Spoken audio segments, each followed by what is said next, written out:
Interviewing faculty and staff was a unique experience for me. Wow, I've learned so much in the last 3 years through the interviews at the History Project. At first I felt so overwhelmed with the task of interviewing around 60 or so people for the project, and as we began scheduling the interviews and talking to people, what I realized really quickly is how much I felt in sync with what so many of the people we were interviewing talked about. But I really learned that what draws most of us to this field are the same things, and that was pretty amazing. I interviewed many former students, and those students today are in a variety of careers. Most of them are still social workers, and what's common to all of them is that they're still using their social work skills. I often felt with staff their sense of loyalty to the school, and that loyalty was so deep that at times they didn't want to say what they really thought because they thought that it may in some way disrespect people that they had worked with at the school. And that really struck me as profound, that in some instances that loyalty has spanned 30, 40, and 50 years. That says so much to me about how they thought about the school and their commitment to the school and the work of the school. To hold on to memories that way for 50 years is remarkable. Things are different today than they were when I started.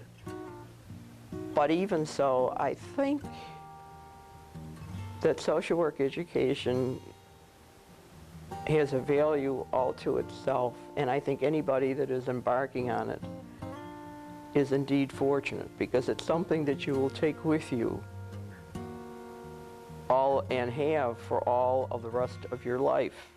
I look at it as people helping themselves. The thing is to involve people so they take responsibility, and then they can carry on even though the instructor or the social worker is gone. I did my field work at the Children's Aid and Society for the Prevention of Cruelty to Children, which is now called the Family and Children's Agency. So I did my first year of field work there, which put me in touch with a lot of children's services and a lot of agencies. I actually was a school teacher for many years, close to 18 years. I taught elementary education, first grade. And towards the end of that period of time, I was beginning to think about social work, because I was finding in the classroom that I really enjoyed working with the children more with the social emotional development. When the SUNY Buffalo program came to Rochester, I decided this is the time to make this change if I really want to make the change into social work. The UB School of Social Work has a long history of educating social work professionals that have impacted countless lives. The school traces its roots to as early as 1924, when Dr. Niles Carpenter, then head of the sociology department, held meetings with social workers about starting a new school of social work at the University at Buffalo. As the 1920s saw bootleggers roaming the streets of Buffalo, social work activists and university administrators met to start a school of social work in 1924. Dr. Niles Carpenter, then head of the sociology department at the University of Buffalo, was informed by a group of social workers that he was expected to start the School of Social Work at the university forthwith. Carpenter, a professor of family sociology and an ordained minister, was lured away from Harvard to join the University of Buffalo's sociology department. By 1926, the group had started evening classes on casework and family relations that were held at the old Charity Organization Society building on Franklin Street in Buffalo on Niagara Square. The School of Social Work had a hard time getting going, and there were various reasons for that. The one reason was that Dr. Carpenter was the only PhD in the school. He had a divinity degree from Harvard or someplace like that, and he was a great guy. I guess everybody liked him, but I've heard he didn't like social workers, so You know, he worked at it very hard, but he didn't have the kind of background in social work that I feel is essential for a faculty member. Dean Carpenter, as I recall, having read about him in the newspaper, when he joined the staff at the University of Buffalo, he had been in Washington and he had authored or helped author much of the New Deal legislation, and he was concerned as to how I would integrate my undergraduate work with my graduate work in social service, and I tried to assure him that I would get there. Even though the 1920s were a relatively prosperous time for many, poverty still remained a lingering reality. A Brookings Institute study estimated that a majority of Americans, 60%, were living below what was required to supply the basic necessities. Despite individual poverty and the mass social problems found in all major industrialized cities, Buffalo was prospering. Then, just 11 years after the influenza pandemic and the end of World War I, came another giant shock to the American system. The great stock market crash of 1929 saw millions of its citizens go from being counted among those who had to those who had not. Unemployment in some cities rose to over 40%. Thousands of unemployed men roamed the country in a futile search for work. Farmers everywhere lost their land. Crop prices plummeted. Farmers were selling their produce for less than it cost them to transport the goods to market. In Buffalo, to help feed the masses of poor and unemployed, churches and social agencies set up food pantries and worker assistance centers. The demands on social work programs had never been greater. Despite the hardships brought on by the Depression, the University at Buffalo itself continued to grow, and appropriately, demands were high on the university's Young Social Work program. With the support of UB President Samuel Capon, a formal curriculum in social work was initiated in 1931. It was comprised of classes taken in the senior undergraduate year, one summer session, and a postgraduate year that would allow a student to earn a certificate in social work. In 1932, while Buffalo celebrated its 100th anniversary as a city, the American Association of Professional Schools of Social Work developed a minimum curriculum for social work education, and that year the UB School of Social Work applied for membership. The program in social work was accepted by the association in 1934. The school also received a grant of federal funds from David Addy, who served as the New York State Commissioner of Social Welfare. The funds were to be used as a seed money for the establishment of a special training unit for public welfare workers. By this time, the school had an enrollment of 139 people, most of them part-time. In 1935, the New York State Temporary Emergency Relief Administration, or TERA, gave a grant to UB to set up a training unit. 40 students participated and were granted 6 months educational leave with pay. That year, Cornelia Hopkins Allen was hired to help expand the UB School of Social Work program and was put in charge of the TERA program. Allen, who was called Hops by many, had worked for a time at the famous Hull House in Chicago before coming to work at the University at Buffalo. My mother was born in Amherst, Massachusetts in 1896. She got her degree from Smith, then went to work with Jane Addams at Hull House and overcame any ideas that she may have had ingrained into her about prejudice. She believed in integrating people, as do most people now. In 1935, there was also a name change in the program from the Curriculum of Social Work to the School of Social Work.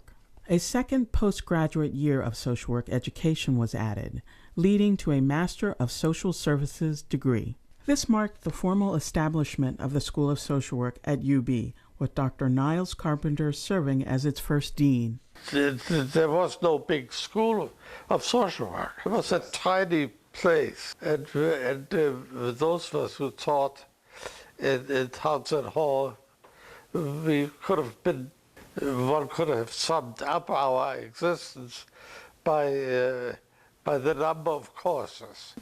One of the things I remember, at the time I was working with Catholic Charities, and I was assigned to the Olean office because of an illness on part of the workers down there, and I was sort of a filler-in, a substitute.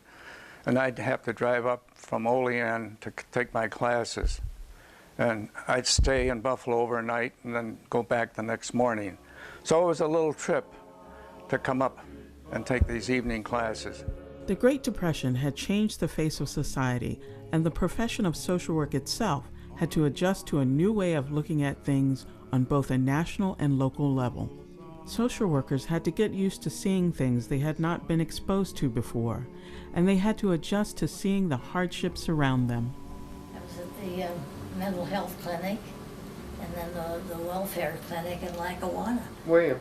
You know, that was an experience. Was it? Yes, almost every house I had, you know, they were all on relief. Mm-hmm. Just went in one after another. Did you? Terrible times. To help struggling Americans, President Roosevelt developed a plan called the New Deal. The New Deal policies ushered in a wave of massive government-sponsored social welfare acts, created in an effort to bring relief to those in need. Programs like the National Recovery Administration, NRA, the Public Works Administration, and the National Housing Act all were created to help a society staggering under the weight of economic hardship. The second phase of Roosevelt's New Deal was enacted between 1935 and 1941. It continued the relief and recovery measures, and in addition provided for social and economic legislation to further benefit the American worker. The money for many of these programs took years to reach cities like Buffalo, but once funds began to arrive in 1935, the amounts were staggering. Over $45 million were spent on projects that put some more than 75,000 people to work. $4.5 million was spent on public housing and millions for other infrastructure projects, including money for schools, street widening, playgrounds, tennis courts, and even swimming pools. In 1936, University at Buffalo President Capon established a new School of Social Work that functioned as a separate academic unit from the Department of Sociology. The school placed an emphasis on casework along with training in social welfare and other social work courses, including group work. Later, a graduate certificate in public administration was offered. In 1938, reflecting the needs of the community, the School of Social Work's reach was expanded and a course entitled Public Welfare in Rural Communities was offered in Dunkirk, New York. Then, on December 7, 1941, America was drawn into World War II, and the impact this new war would have on the future of social work would be considerable. Schools across America quickly emptied of fighting-aged men as they went off to war. At first, the UB School of Social Work remained relatively unaffected because students were on a graduate level and the acute need for social workers in the armed services enabled some students to obtain deferment until they had finished their courses. But by 1942, the school had to cut the Public Welfare Fellowship program because so many of the men had gone off to war. That year, the American Association of Professional Schools of Social Work became concerned that the School of Social Work program at UB had a curriculum that overweighed casework and lacked a strong program in public welfare. The organization was also concerned that private agencies rather than public ones were being used for field placements.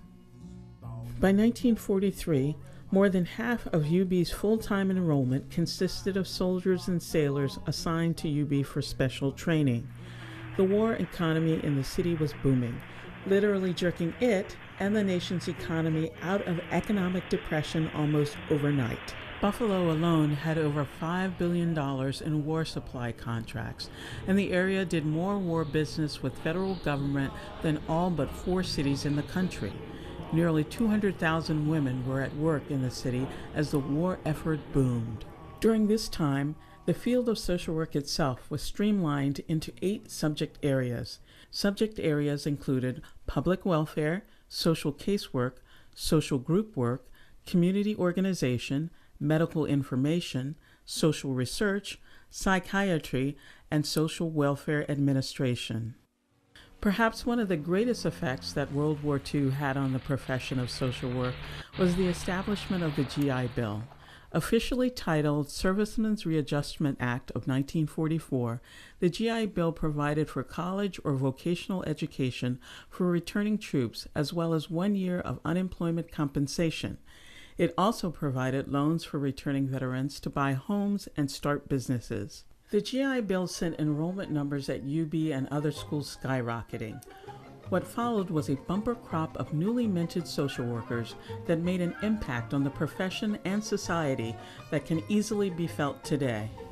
After World War II, on the GI Bill, quite a few men went for a master's degree in social work, and there are a number of prominent Buffalo social workers who did that, who got their master's degree on the GI Bill. Before I got to the School of Social Work, before I went to the University of Buffalo, and that was because I was in a service in World War II, and I had gone through the Southwest Pacific campaign. I will say this, I did get bombed at, I got shot at, and I got torpedoed once on a ship. And so that with the remnant of my GI Bill and this scholarship, I was able to finish my second year. So that's how I did in the School of Social Work. And I've enjoyed being in the field ever since. During the winter of 1945, a cooperative program of social work was set up in Syracuse, New York, between UB and Syracuse University. From that point on, students and faculty had to make long, regular commutes. And the classes were held in the law school. There was no campus for the School of Social Work at that time. So there were 25 of us in 5 different cars that went from Syracuse at 4 a.m. in the morning to get to Buffalo for an 8 o'clock. Our 5 cars that had started at 4 a.m. in the morning from Syracuse had to get off and go on to Route 20, which we used to call the suicide route, because it was either 2 lanes or 3, and the 3 was a passing lane, but you took a heart in your hands because it wasn't a safe place to pass. But we still made it. Another important milestone in the development of social work in Western New York was Cradle Beach Camp. Originally founded in 1888, its sole purpose was to serve the underprivileged children of the city of Buffalo. This was during a time when diphtheria, cholera infantum, and typhoid were major killers of infants and children. The Fresh Air Mission, as it was called then, provided a place where these children could enjoy the sun, water, and wind while having enough to eat. In 1946, after many years of serving only underprivileged children, the summer camp program took its first group of handicapped children, financed by the Buffalo Rotary Club. Cornelia Hopkins Allen became director of the camp in 1947, creating another important link from the School of Social Work to the community at large. I really knew her from Cradle Beach Camp, and I knew her as Hopkins. I used to, during the when days off at camp, when the kids were gone, she used to take myself and another one of the, at the time we were kitchen boys, we were young staff, probably 17 years old. She'd take us to her house and we did work for her, and yeah, everyone knew her as Hops. She's a legend. I think certainly at the school, but for sure at the camp. Yeah, she was a dynamo. She was the lady that started the Cradle Beach Camp. And she initiated that and brought it to where it is, gave it its underpinnings for what it is today. It was both a camp for crippled children and for underprivileged children. And so it was all planned out that instead of having the usual pattern of having the crippled children being there for first period in the summer, then the underprivileged children coming for that, we'd put them together. It was the summer. Catholic Charities run the health camp out on the Lake Shore Road for underprivileged children and the like. And I was suggested to me by a friend of mine, a social worker, that I might be interested in going out there and working on the lake shore with these kids. Room and board and $7 a week, $1 a day. And I thought, well, that'd be fun for 4 or 5 weeks, whatever it was. And I went out there, and that's where I got my feel for social work, and that's where I got my insight into what the University of Buffalo was doing as far as their School of Social Work was concerned. There were many things that they did in the summertime for very disabled children that had never been done before. Disabled children were suddenly going to camps, thanks to Cornelia Allen. This never happened before. They always were, they would take the child who could swim, who could do all of the things he was supposed to do, be able to walk and so forth, but they never thought of taking kids in wheelchairs. Cornelia Allen did. She knew, she taught the history of social work. She knew Jane Addams. She had known all these people. So she was very interesting. And she kind of talked expertly, I mean, off the cuff all the time. She sometimes brought her dogs to school. She had 2 Cocker Spaniels. She was a typical absent-minded professor, very gracious, very generous, but we had to get all the glasses out and everything. She had full reign of her house, but I remember it was hard finding things, and you had to think, what's the least likely place you'll put stuff, and we could find it. I do remember a lot of times when students would come to the house, my mother loved entertaining. She would like nothing better than to be sitting at a table and having 10 people around, so she did invite students a lot to come to the house, and we even rented out our 3rd floor apartment out to students who needed it. So we had a lot of them there, and many, many parties with all of the students, and it was very nice. We had a great time, wonderful time there. All our parties were pretty riotous. You have to understand, we had none of what the school has now, studies in alcoholism, or in drug addiction. Oh, we didn't have any trouble with drug addiction. But alcohol flowed freely at these affairs, and no one asked any questions about that. No one said, is this a dangerous or bad thing? If they did, I didn't hear them, and I don't know how many other people did either. I don't think the faculty heard them very well either, because they had a good time. But we had these good and often integrating times. By the 1950s, enrollment at the School of Social Work had peaked at 89 full-time graduate students and 188 part-time graduate students. A psychiatric social work sequence was approved by the American Association of Psychiatric Social Workers, and UB became the 22nd approved psychiatric social work training center in the United States. The average citizen walking down the street did not know what social work was nor how to use it, and I think maybe sometimes that's even true today. We were involved in every angle of social work. There was social work specialized in law, specialized in medicine, specialized in crime and probation and parole. The 1950s also saw the UB School of Social Work branch out again under Dean Carpenter, and an agreement was made to offer certain first-year courses at the campuses of the University of Rochester.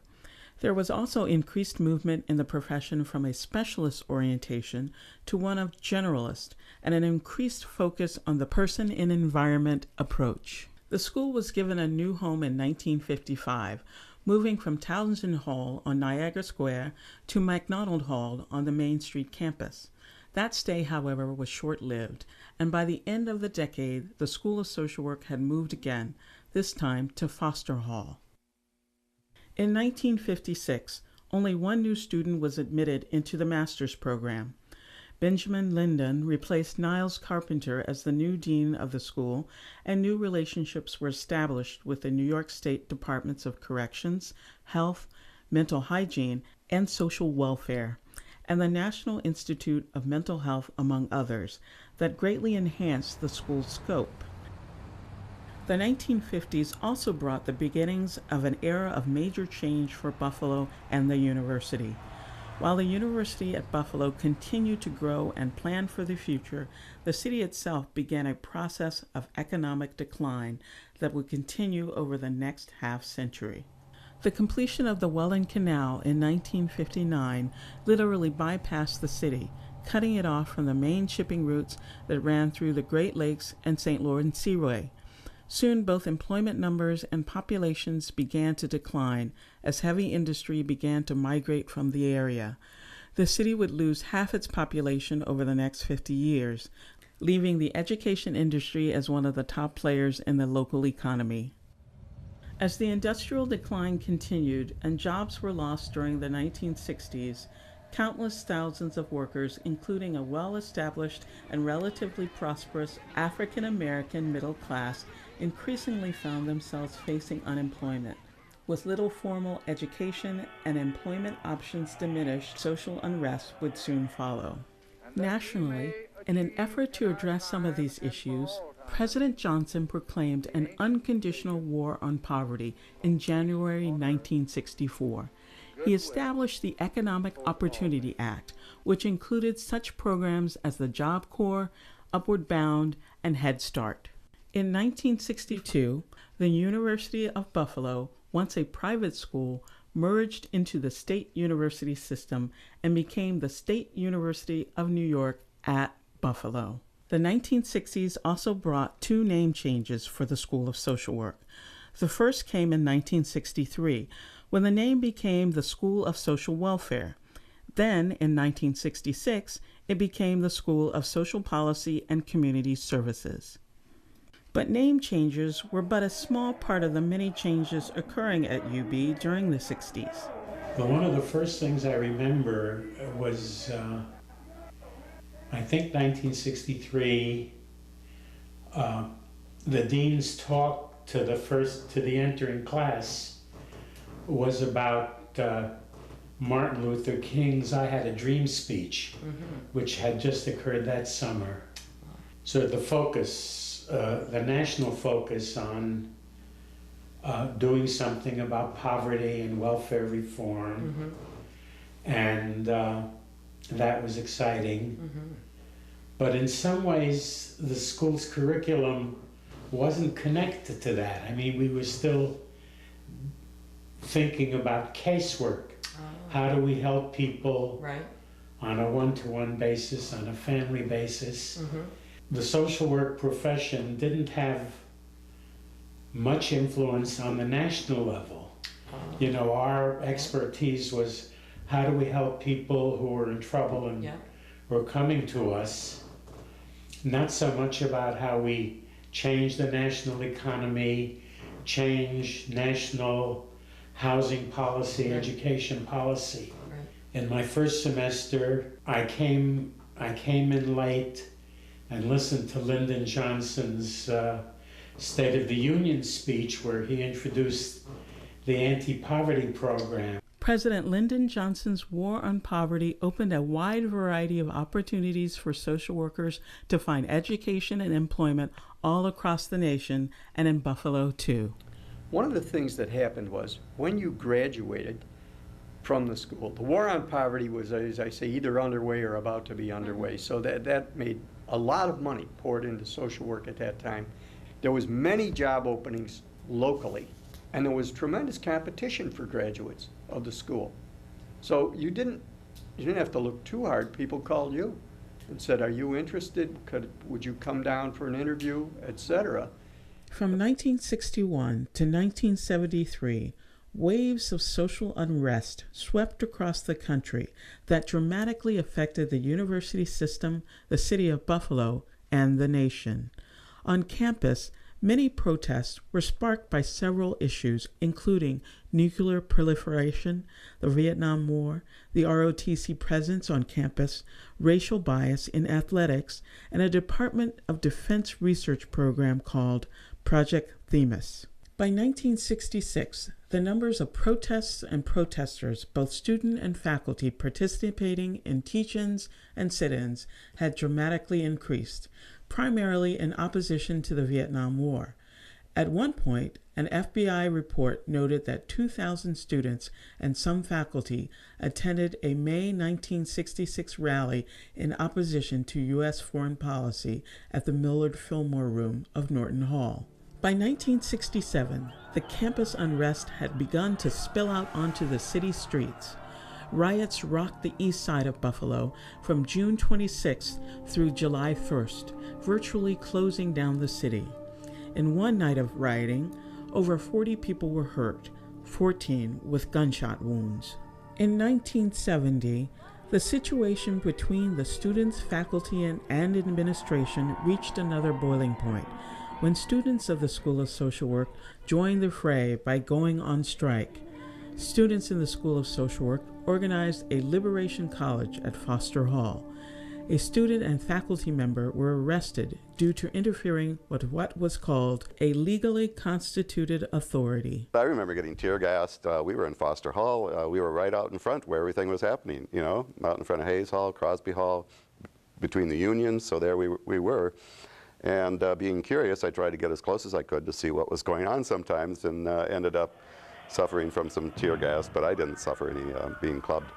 But I attended this meeting the night before along with another colleague, Larry Fiebert, and in the morning, on Sunday morning, we decided to come back up to the campus, and faculty were again meeting, and the decision was made to go into Hayes Hall and occupy the president's office and to request a meeting to discuss the presence of the Buffalo police on campus and the brutal treatment that with which they were treating the students.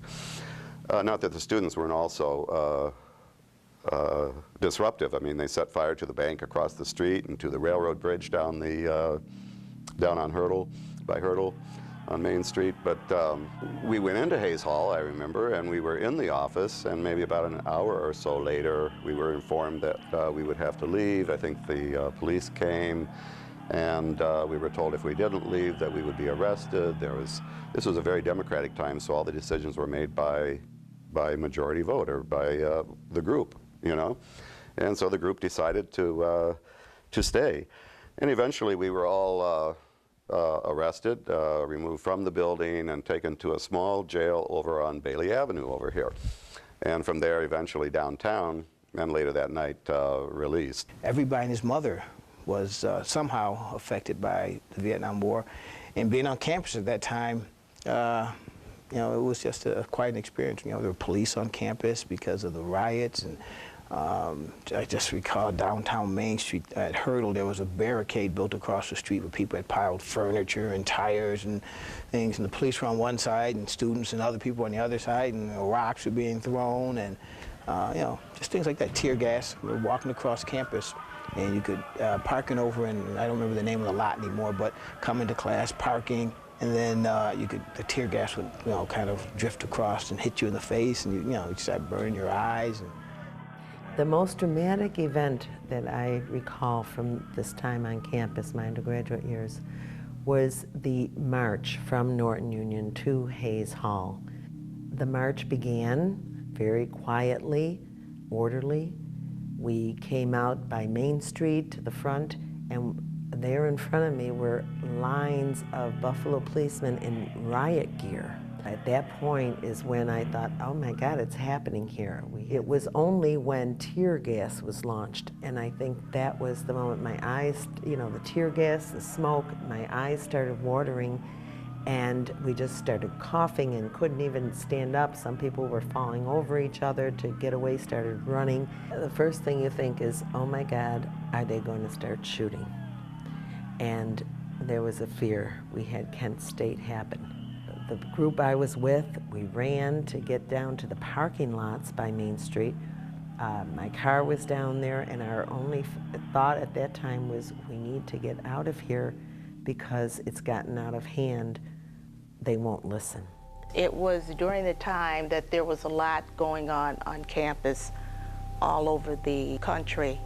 And here at UB also, because at that time UB was involved in a revolutionary stand. The community was greatly involved in that time. It was during the riots, sometime around the riots, so a lot of the thinking from the inner city was carried out to the university. UB at that particular time was part of a huge social change that was going on all over the country. And I was very excited. So there was a connection with the school and the community. Some of the people that they brought in to speak on campus, they were about change. You know, something had to happen. Almost like they had abandoned the community. There was a lot of mistrust with the university. There's another very distinct memory I have, and it involves the School of Social Work. It was a Saturday. I was on the track team at the university, and we were going to a track meeting. We had gone over to Clark Gym, which is where, at that time, was the main athletic facility. And we're getting ready to go. We had to catch a bus to wherever this track meet was. And I had to, for some reason, I had to come over to the School of Social Work in Foster Hall. In fact, I was coming, I know, to look at a paper or see what grade I got on something. And when I got here, there's a protest going on, and they had the stairs blocked, and some students, you know, they were shutting down Foster Hall. They were shutting down the School of Social Work for whatever the reason. They were protesting something. And I can remember, I said, well, I want to see what I got on this paper. I want to see if the grade was posted. And I can remember just, and I couldn't pick this person out in a million years if I had to, but there was a young student, a female, who was not very big, and I remember she was blocking the door, telling me I couldn't go in.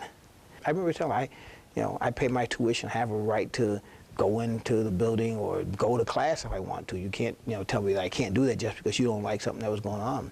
So while I was involved in some of this stuff, I guess I also felt very much like, I still have a right to go to school if I want to. So. As UB celebrated its 125th anniversary in 1971, the School of Social Work had 38 faculty members and over 500 students in undergraduate and graduate programs.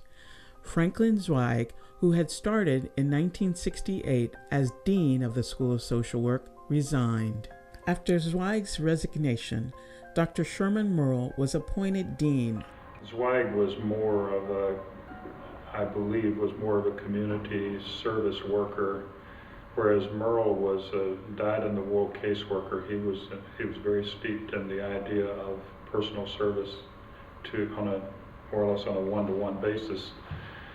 And I think his goal was to restore that sort of what he regarded as the core of social work back into the university and to get away from this maybe what you might call do-gooder stuff. The mid-1970s also brought the beginning of hard times for the school, and the school changed its name back to the School of Social Work. The school was coming up for its accreditation from the Council on Social Work Education. And when the team that was assigned to review the school came to the campus, they discovered in their review of the materials that this school was in really quite considerable disarray. On the basis of the president's office saying that they would be willing to give this school another shot by virtue of bringing in a new dean and trying to clean this place up a little bit and give the school a year to mend its ways, as it were. Well, subsequent to that, the university began to make this search for a new dean, when I came into the picture.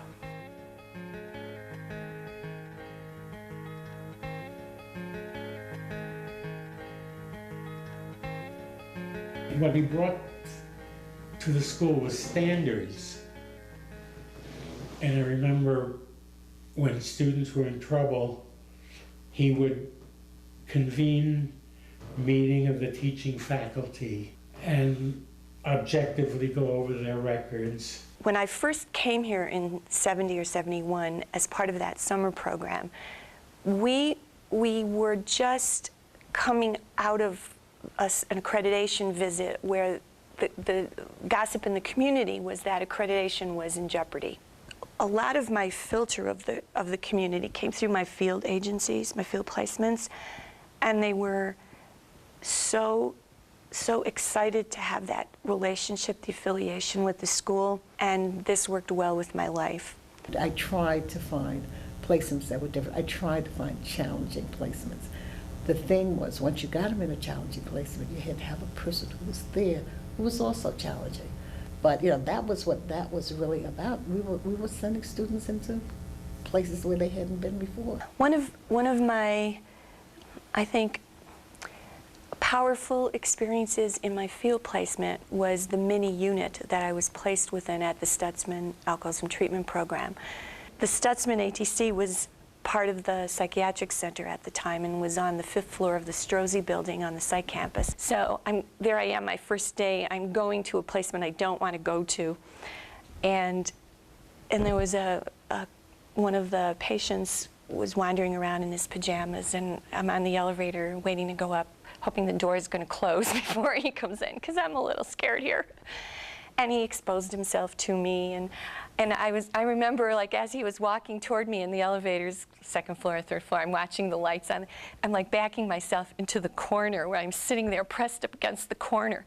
And the elevator door opens, and the director of the Stutzman program walks by and sees me and is kind of twinkling his eye and says, "Hey, it doesn't get much better than that." So that was my introduction. I mean, that was his wonderful way of, it's going to be okay here. We're going to laugh about this and you'll be fine. In 1976, during the deanship of Sherman Merle, the school was told it would have to terminate 5 more faculty members, sparking sharp reactions on campus and in the community, which helped to save the school from closure.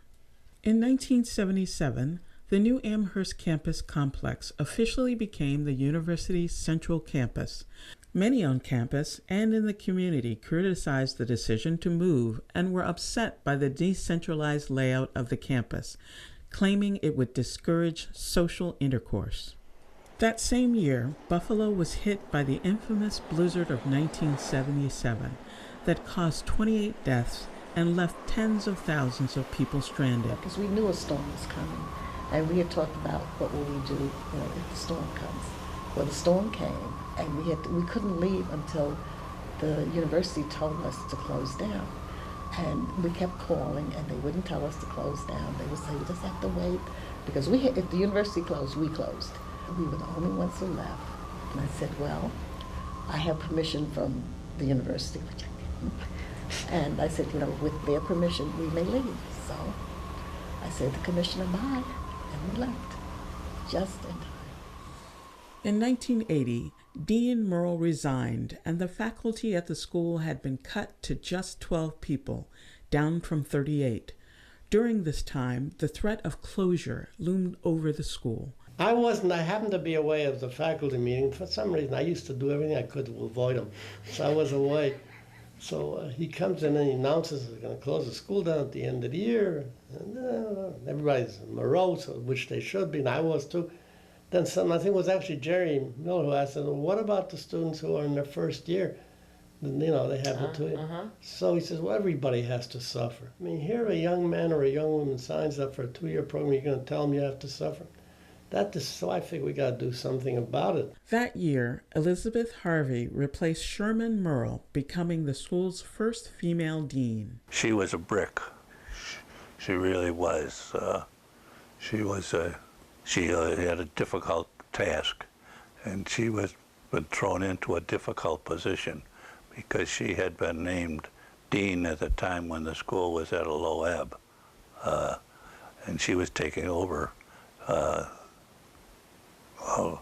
kind of a rundown operation. I always felt that there was a real tension between the necessity of research and the necessity of the clinical work, and that we didn't talk to one another. It's like I felt like there was very poor communication going on, and that used to frustrate me a lot because one isn't effective without the other. When the school was put on probation, I was involved in that process. When the Council on Social Work Education decided not to accredit the school and put it on probation. And that was an experience that I will remember, because we had to take a pretty good hard look at the school and its faculty and its students. There was a lot of talk about getting rid of this program or that program, and the School of Social Work was clearly up on people's lists as one of the places that, oh, well, gee, maybe we could get rid of the School of Social Work. Well, fortunately, I think for the school, you had a very strong group of practitioners and friends and stuff like that, and they put a lot of pressure on the university for saying, look, this is the kind of thing that Western New York really has to have, and you will not be fulfilling your responsibility to the Western New York community if you go ahead and do this. The school did manage to avoid closure and was restructured and reorganized. What we finally did was we had to unravel the faculty structure. At least we took the School of Social Work and made it independent. We took the man, when I say we, that was Bob Rosberg and I were the people in at the time who kind of helped finish the reorganization that put social work out independently and put management out independently. And then you had to say, we got to rebuild. But it was in that context that all of those connections that people had with this community that went back to the founding of the school, went back in the 20s, that basically produced it was kind of like the second coming of the School of Social Work, because School of Social Work started in the College of Arts and Sciences, and then moved out. Then it got put back into a piece of the social sciences, then its second kind of rebirth coming out. You had to do a lot of redevelopment. It took a long time. As the school moved out of this difficult period and began to show improvement, it still struggled to maintain diversity in its faculty and student population. There wasn't much racial diversity. There were very few minority students, students of color, whether they were, Latina, African American. There was not much diversity in the classes as I remember it. However, under the tenures of Dean Seidel and Dean Schulman, the school did enjoy a period of growth and expansion, including the opening of extension programs in Rochester, Jamestown, and Corning. As the school marked its 50th year of operation in 1984, Buffalo was enjoying a positive economic period. The unemployment rate fell below the national average to 8%. City officials remained optimistic about the city's future under the new North American Free Trade Agreement, or NAFTA, that was due to take effect in 1994. In 1987, the school was moved and housed temporarily in Alumni Arena on the university's North Campus. Under Dean Seidel, the newly restructured school also added a joint JD-MSW program to further expand the scope of the school's offerings. My first year is when I was really connected with the School of Social Work most closely. I think the greatest strength of the school at the time was that it was connected to the community. It was connected to the larger university community. There were partnerships with social work in the School of Dentistry to explore some of those issues, both related to access to good health care, but also I think some of the anxiety that goes along with going to the dentist. So, there were those kinds of partnerships with medical school, the law school, and it was significant to me that those opportunities were available and that people recognized the value of interdisciplinary approaches. At least our school, I think, has gotten more used to the idea of A, you have to work with community, and B, you have to work with others in the to take advantage of what's in the university. The last time I looked, I heard that there was a big contingent of JD MSW students.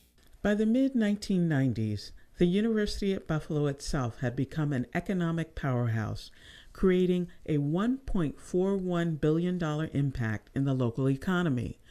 Boasting an enrollment of 25,000 students, the university offered nearly 300 degree programs, an operating budget of $600 million, and 4,500 full-time positions, making it one of Western New York's largest employers. One of the things this university wanted to do in the 90s, in particular, was let's get in a position where we control our own revenue.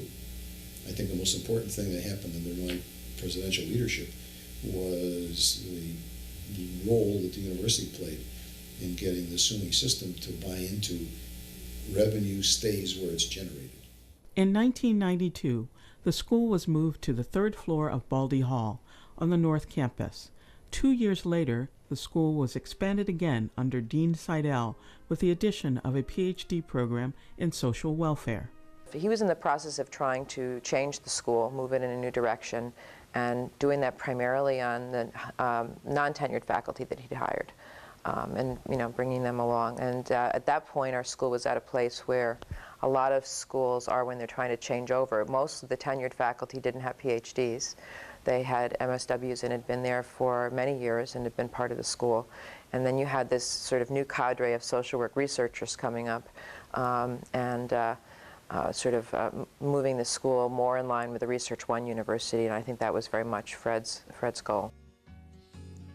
Please tell me if you can, what time does the train roll in? Well, actually that piggybacked on the Rochester extension. It's when Dean Santos and Marshall Smith, who were on the faculty at RIT, visited me in my office, and there was a guitar in the corner, and Dean picked it up and played a song, and I played a song, and Marshall played a song. And we said, hey, this is fun. Can't we do something about this? And so we did. There was no shortage of having opportunities to play. And, so we played in colleges. We played at the 100th anniversary of Hull House in Chicago, which was a very gratifying evening. And it didn't take but 3 or 4 songs for anybody to know that these guys were social workers. It was just another way of expressing those values and like that. In 1998, Lawrence Schulman then became the new dean of the school. I think Larry, if you want to talk about somebody who has national credibility and publications and, was a who's who in social work, it would be Larry Schulman. Well, I've been a faculty member for many, many years, and I usually was complaining about the dean, so I decided maybe it was time to try it myself, one last shot. That was in 1997, the summer of 1997. I saw it was a terrific opportunity and a good university, and I liked the core of the faculty that I was meeting with, and I thought they were ready to work hard on some major changes to build the university from where it was then to where it is now, and so I took the job. By the year 2000, the School of Social Work was resettled into its current home on the 6th floor of Baldy Hall, and a combined BA MSW degree program for eligible UB undergraduates was added. The students here at UB were more working class. A lot of them were first generation getting their master's degree.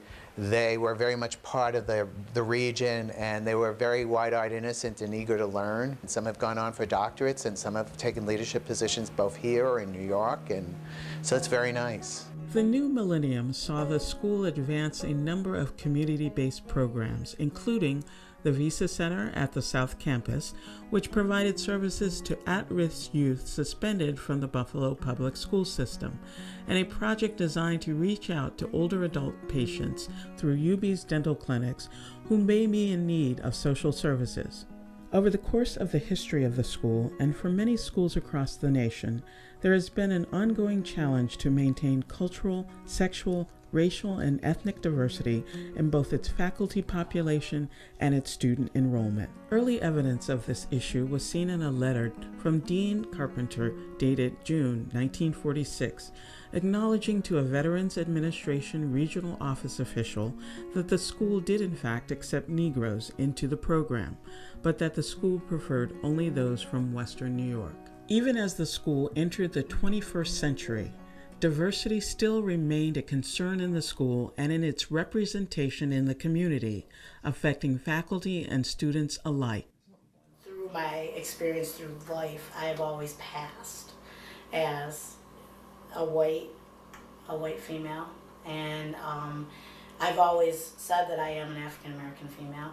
When I stepped into the class the first time, that was one of the things that I did notice, above and beyond everything else that was going on, that I was the only person of color in the Jamestown campus, on the Jamestown campus in this program. But there were people that were old, there were people that were young, there was diversity, it just wasn't within color. In 2004, Dr. Nancy Smith became the school's second female dean. As she assumed the leadership of the school, she was challenged with multiple issues, including those involving diversity both on and off campus. We have probably more diverse faculty than most of the faculties on campus. We have more diverse student body than most of the student bodies on campus. And those are good things to be known for, I think. Doesn't mean that we can't improve in those areas, but it does mean that we can offer contributions. She was also charged with the task of managing a multi-campus system. And so we're now currently living with these 3 off-site programs in addition to Buffalo, and my analysis of the school's size, our size of our student body compared to our peers and our what we call aspirant peers, schools that we want to ultimately be like, is we should have 8 more tenure track positions than what we have right now. We should probably be a faculty that's closer to 30 at this point.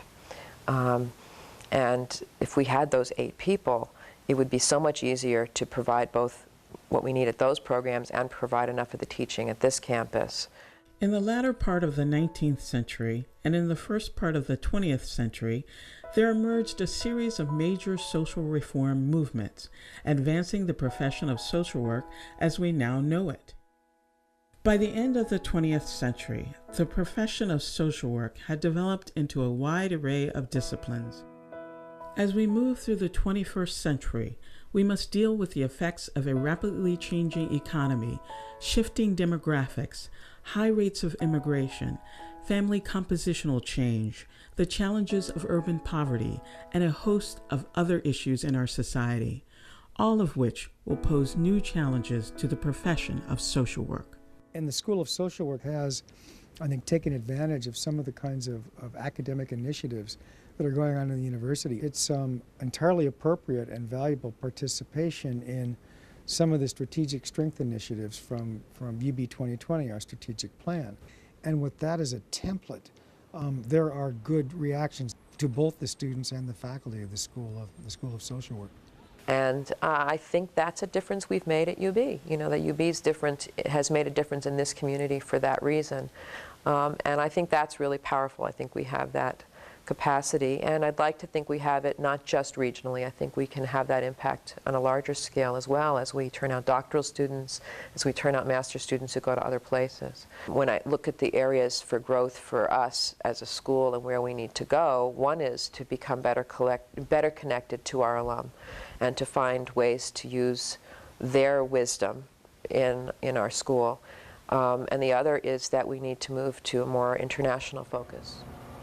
I guess I would say to recent graduates or future graduates, don't allow the profession to become politicized.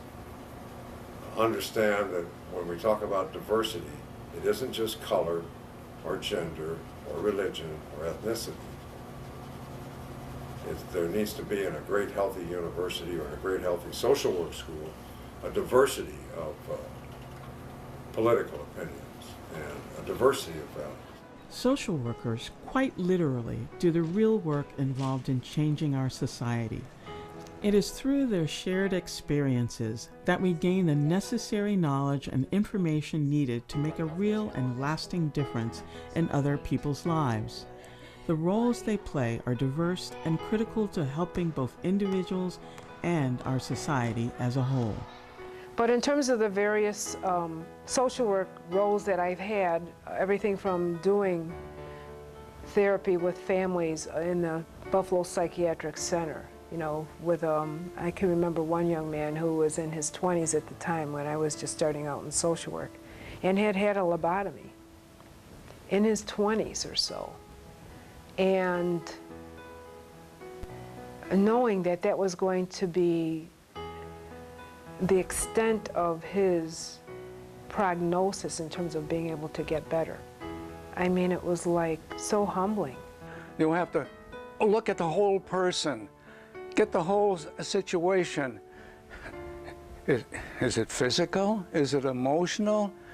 Is it stress? What is it that the problem that this person is faced with and that they're looking for help? The big thing is, as you well know, is that remember what an honor it is to be a social worker and invited into the life of people and communities to make it a better place. Sometimes I cannot believe that I'm paid to do this work. It's like they're paying me to do this. This is amazing. I'm so glad I chose this field.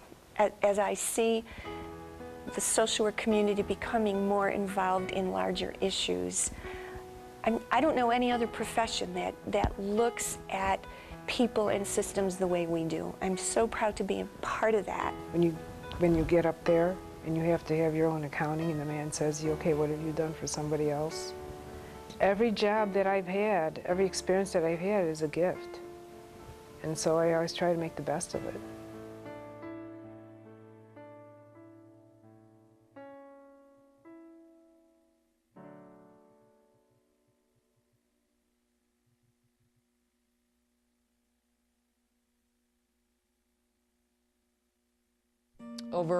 I think it was just over 3 years ago, Dean Smith asked Denise Krause and I to spearhead the history project for the School of Social Work.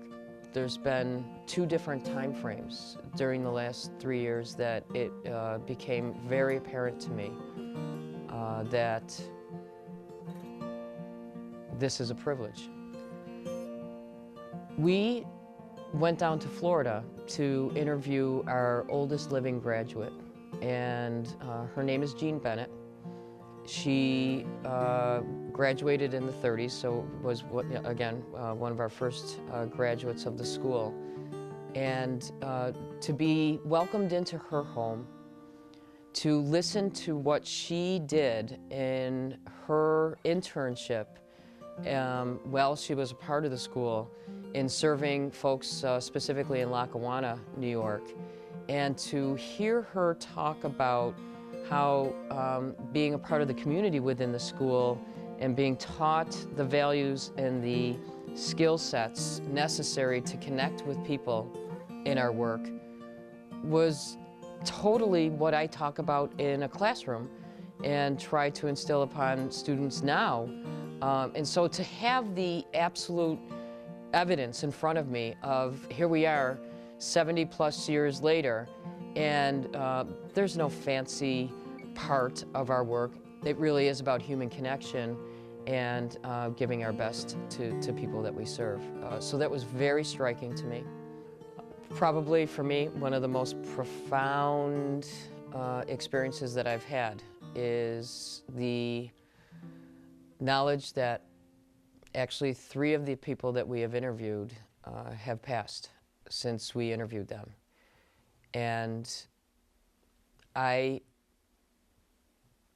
know that we gave individuals an opportunity to tell their story, that being Marvin Bloom, George Lankus, and Bill McFarland.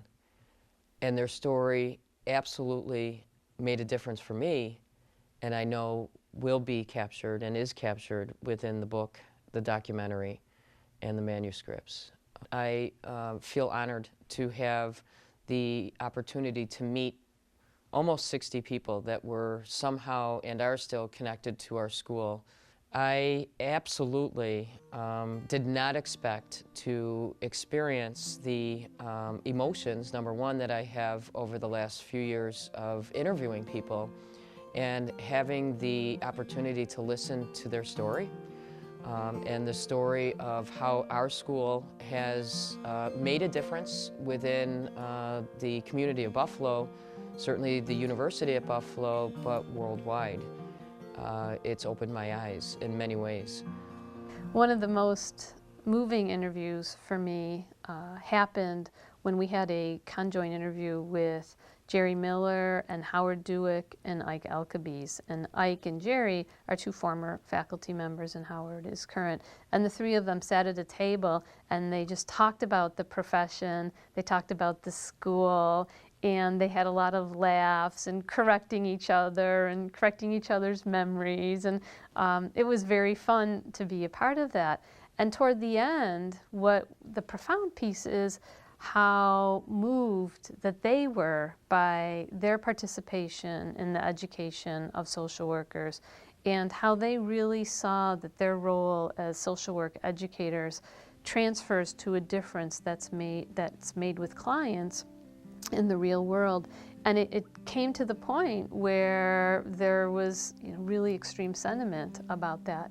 And that's rare to see at a faculty level. And I was very moved, as was everybody in the room at that time. And I don't think there was any way I could have predicted how it would have impacted me.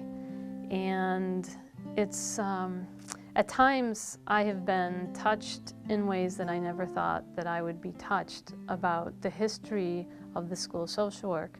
And today, I feel as though I have really more questions than answers, and I'm probably not any different than a lot of people who make documentaries or interview people. It seems that sometimes that the work of social work is so overwhelming, and the question is really, are we making a difference in people's lives? And that's why people come into the field, and that's what we heard over and over. I came to social work because I thought I could make a difference. I felt that I could make a difference. There's so much need all around me. I need to make a difference, and that's what people said to us. And that's how I feel today. And it feels, and this is it feels like a privilege to have heard the stories, and it also feels as though I have a torch to carry forward, that now I'm privileged with this history that I have to help make sense of for other people to further make a difference. And it's remarkable.